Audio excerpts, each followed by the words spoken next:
Technology is spreading far and wide in classrooms all over the world. We have more access to the internet and digital devices than ever. Chromebooks and laptops, Google tools and Microsoft tools, Flipgrid and Padlet and Kahoot and Quizlet and more. And despite all that potential, instruction hasn't changed that much. We're still stuck in many of the traditional teaching practices we've always been in. And we want to take it up a notch, but we're not sure how or where to go. Now, thankfully, that can start to change right now. This is the first video in our 4-part video series called Breaking the Blockbuster Model. And the teacher you're about to meet has steps that you can follow to take that tech use to the next level. My name's Matt Miller, author and creator of Ditch That Textbook, and I'd like to introduce you to Nate Ridgway. Nate is a high school history teacher in Central Indiana. And technology isn't just a tool in his classroom, it's a way of life. Nate has learned how to leverage technology to improve his instruction, engage his students, streamline classroom work, and empower his students to do more. He was the Indiana Connected Educator of the Year in 2020, and his work has been featured in publications like the New York Times, the Washington Post, and his own blog, Teaching from the Ridge. I am thrilled to get to introduce you to Nate Ridgway, and here he is right there. Nate, how are you doing, man? Good. How are you, Matt? I'm good. I'm really excited about this. I think there's some really cool stuff that we're going to get to share with teachers through this video series. Yeah, I'm really excited. It's been a labor of love over here for the last week or last year. So yes, I'm very excited. Me too. Absolutely. Now, in the first 3 parts of this video series, you're going to see a bit of a past, present, future theme. And it's kind of the way that Nate describes how we use technology in class today. Now, the whole series is called Breaking the Blockbuster Model. And if you're sensing a movie theme, that is very astute observation. Now, Nate, we're going to start with a way of watching movies that's been around for more than 100 years. And it mimics a way of teaching that's been around for centuries. Can you tell us a little bit about the movie theater model? Yeah, so the movie theater model, because I'm a history teacher by trade, I thought about like what could be like the most effective metaphor that I could use for like a method of teaching that has been around for a good long time. And that is now movie theaters. So the first movie theaters were actually called Nickelodeons.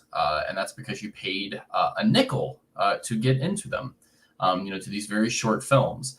And movie theaters, and we actually, it's really funny, we have a picture of the one of the original movie theaters and actually in the book that I wrote. It looks really similar to a movie theater today. And so the idea of a movie theater model, and this is something that we dive into really heavily in the book as kind of the first step on our kind of 3-step metaphor of classroom instruction, is that the movie theater model is a very teacher-centric kind of driven model of teaching.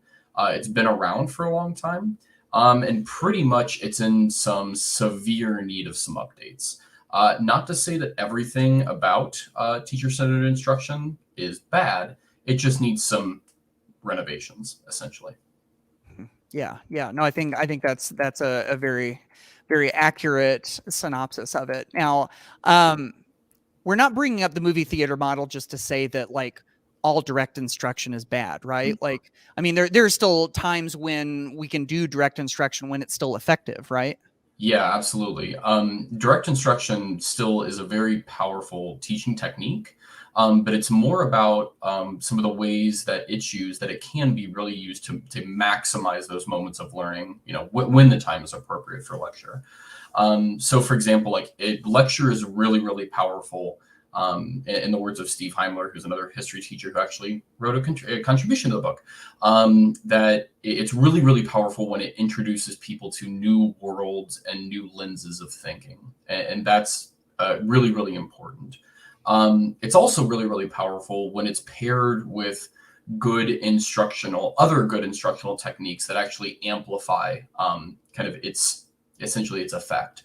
So think of it as like the difference between like, the speakers that might come with your TV as you come from the store, as opposed to you buy the strongest subwoofer possible and then you feel the foundation of your house shake, right? And the things that actually amplify direct instruction are a whole bunch of different things, whether that's giving students time for meaningful processing, or having better representation in the direct instruction that you do, or making, your direct instruction available for students or learners to process later.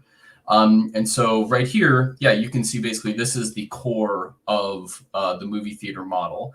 And what we do in the book, as well as, what I'll try to kind of quickly summarize here for everybody, is kind of like first in the black is like what the movie theater model is. And then as the book gets into, we actually get a chance to look at like some recommendations on how to change that to make it better. So for example, the movie theater model lessons are centered on lectures. So we mentioned that it's very teacher kind of centered, method of instruction, but exposure to knowledge doesn't equate that students have actually meaningfully learned anything. And this is something that's actually really, really, really important. It's just because like students have actually interacted with information doesn't mean that in any way, sense, or form they've actually processed that information so that they can, retrieve it later in a meaningful way that they can actually use. In terms of a teacher determining what skills and content are considered valuable and normed, this is something that's true in movie theaters all the time, right? Like when we go to a theater, we don't get to like walk up to the booth and say, hey, I know you want to show that, but I'd like to watch this instead. And then the theater like changes everything they do. That doesn't happen, right? So when a teacher's voice is being featured, to borrow a movie term, that can come at the cost of some very valuable perspectives, including those of our students. And so that's something we have to take into account. The other thing about movie theaters, and this is more just a criticism of them generally, and also why in a lot of ways this is changing about how people watch films and TV shows, is that they're not super easy to access. There's a lot of things that you simply can't do at a movie theater. Like, you can't pause the film. If you need to get up, you need to go to the bathroom. You can't, request that subtitles be turned on. Unless it's like, for a lot of folks, like a foreign language film. There's a lot of, kind of restrictions that happen with that. And so looking at the movie theater model, generally, there's a big point to be said about how students can access that curriculum and how that can be changed.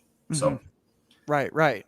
And so that kind of like encapsulates what the movie theater model is all about, which I love. I think it's a fantastic metaphor, but it's not just like a metaphor for the sake of a metaphor, right? Like, could you give us like maybe one or two examples of how good practice shows up kind of within the confines of the movie theater model? Yeah, sure. So like one is one I mentioned beforehand, like just, and this is a very small step that doesn't require a lot of effort, is if you do happen to like, do a mini lesson in class, or, you have like a reading that you want students to do. Both are examples of direct instruction.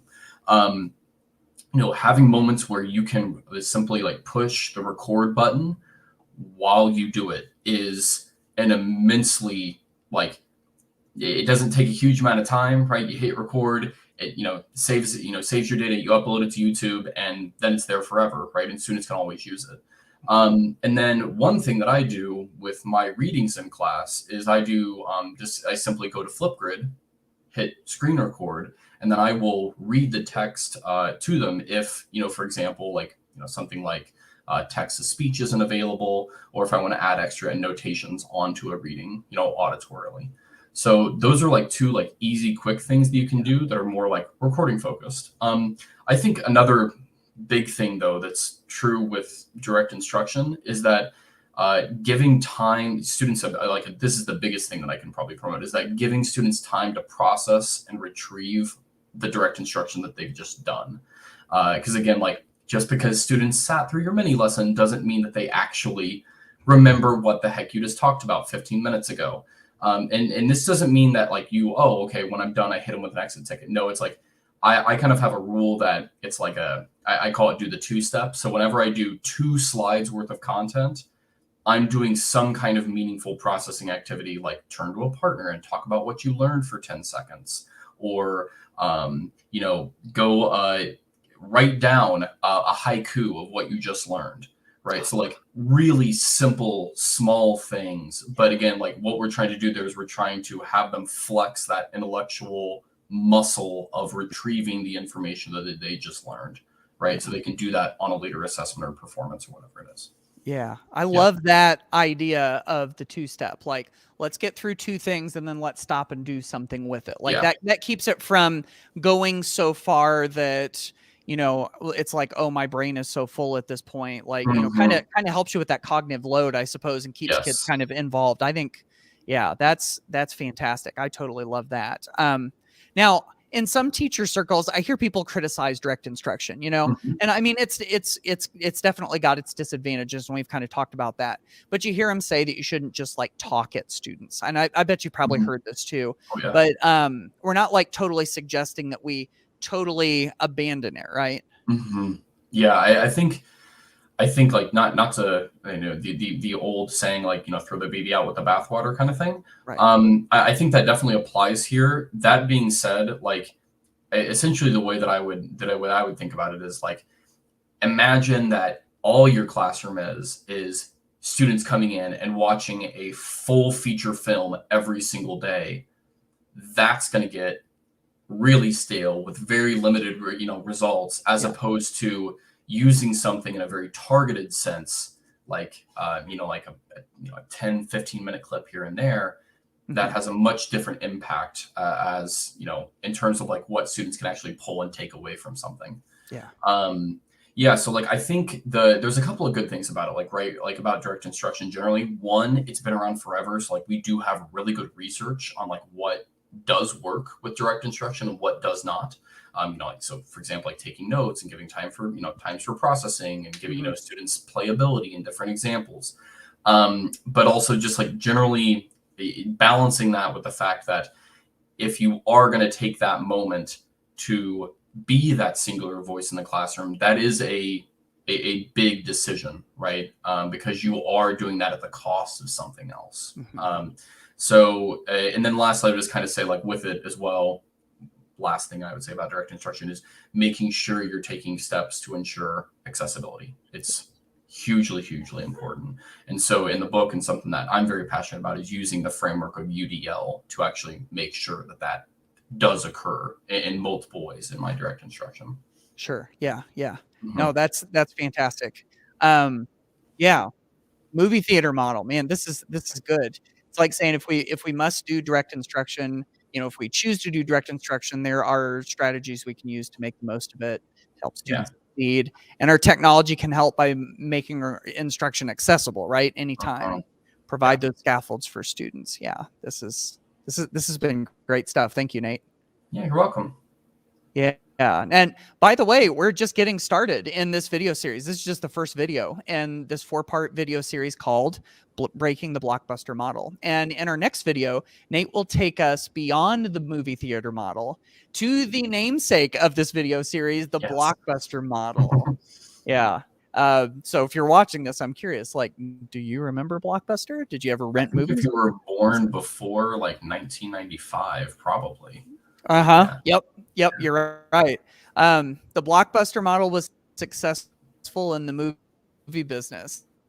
And in this next video, Nate's going to share practical teaching strategies taken right from the strengths of Blockbuster video, and shows you how you can level up your tech and teaching game with just a few simple techniques. He's going to share tips, tools, and techniques he uses to make the most of the Blockbuster model. But for now, before that video, we want to hear from you right now. Before you leave, would you add a comment to answer one of these questions? Just leave a comment down below. How do you make the most of the movie theater model? You know, when is it helpful to do whole group teaching? And if you do whole group teaching, what are your best tips, tools, and strategies for making the movie theater model work? So if you've got some ideas, something to share, just leave those in a comment down below. And also, if you know someone who would love this video series, you can just send them to this very simple link. It's just ditch.link/blockbuster. Again, just ditch.link/blockbuster. Or they can always sign up for email updates so they don't miss a thing by going to ditchthattextbook.com/101, which is just right down there. So thank you so much for watching this video, and we will see you in the comments and in our next video. Take care.